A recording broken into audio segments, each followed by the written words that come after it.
Hello and welcome to SPIC, our professional safety knowledge sharing platform. I am Sifur Rahman Shan, your guide for today's session.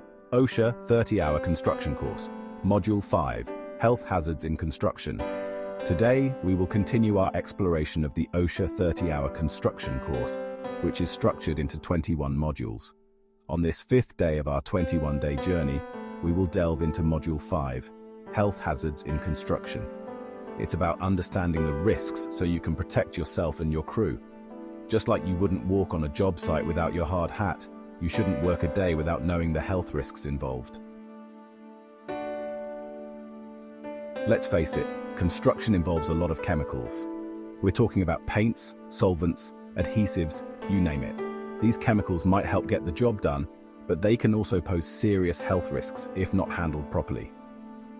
One of the biggest dangers with chemicals is inhalation. Breathing in certain fumes can irritate your respiratory system, leading to coughing, shortness of breath, and even long-term lung problems. Think about those poorly ventilated areas where you're using strong solvents. Those are the situations where you need to be extra cautious. Then there's skin contact. Some chemicals can cause irritation, burns, or even allergic reactions on contact with your skin. Ever get a rash after working with concrete? That's a chemical reaction. And don't even get me started on the dangers of getting chemicals in your eyes. The key here is to know what you're dealing with. Always read the labels and the safety data sheets, SDS, before using any chemical. They'll tell you the hazards and how to protect yourself.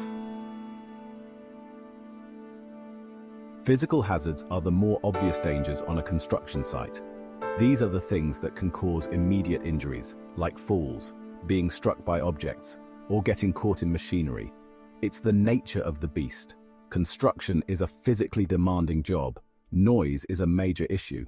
The constant roar of engines, the hammering, the sawing, all of this takes a toll on your hearing over time. You might not notice it at first, but prolonged exposure to loud noises can lead to permanent hearing loss. Then there's the risk of vibration-related injuries from using power tools for long periods. Think about jackhammers or demolition equipment. These tools can cause damage to your hands, wrists, and arms over time. It's not just about major accidents. It's about the wear and tear on your body from repetitive motions and exposure to loud noises. Section 4. Biological hazards, the living risks on site. You might not think of a construction site as a breeding ground for biological hazards, but they're out there. We're talking about exposure to things like bacteria, viruses, fungi, and even animal droppings. These hazards can be present in the soil, water, or even the air. Think about demolition work. You never know what kind of nasty stuff is lurking behind those walls. Mold is a common problem, especially in damp or water-damaged areas. Breathing in mold spores can trigger allergies, asthma attacks, and other respiratory issues. Then there's the risk of insect bites and stings. Working outdoors means you're in their territory. Bees, wasps, spiders, they all pose a threat. And let's not forget about animal droppings, which can carry harmful bacteria and parasites.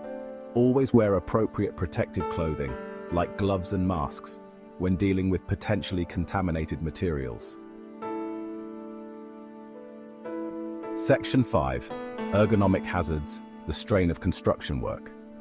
Ergonomic hazards might not sound as scary as some of the other hazards we've discussed, but they can lead to serious injuries over time. These hazards are all about the way you work and the strain it puts on your body.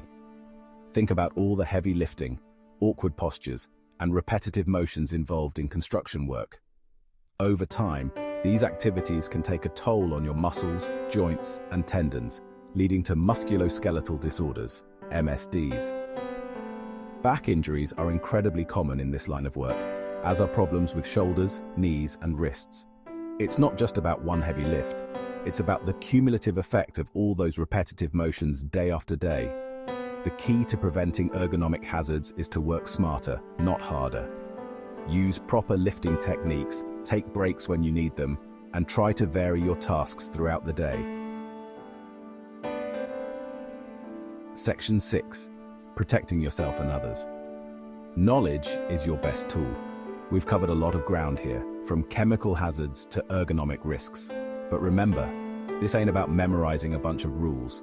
It's about understanding the risks and taking steps to protect yourself and your crew. Knowledge is power. The more you know about the potential dangers on a construction site, the better prepared you'll be to work safely. And it's not just about protecting yourself, it's about looking out for the guy next to you. If you see someone doing something unsafe, don't be afraid to speak up. Pay attention to your surroundings. If something doesn't seem right, trust your gut. Don't wait for someone else to get hurt before you take action. This is about creating a culture of safety on every job site. Thank you for joining us today. Let's dive into Module 5, Health Hazards in Construction, and enhance our knowledge to create safer construction sites. If you find this video informative, please like and share it, and invite your friends and colleagues to join our SPIC platform. Together, let's grow our safety knowledge. Goodbye and be safe.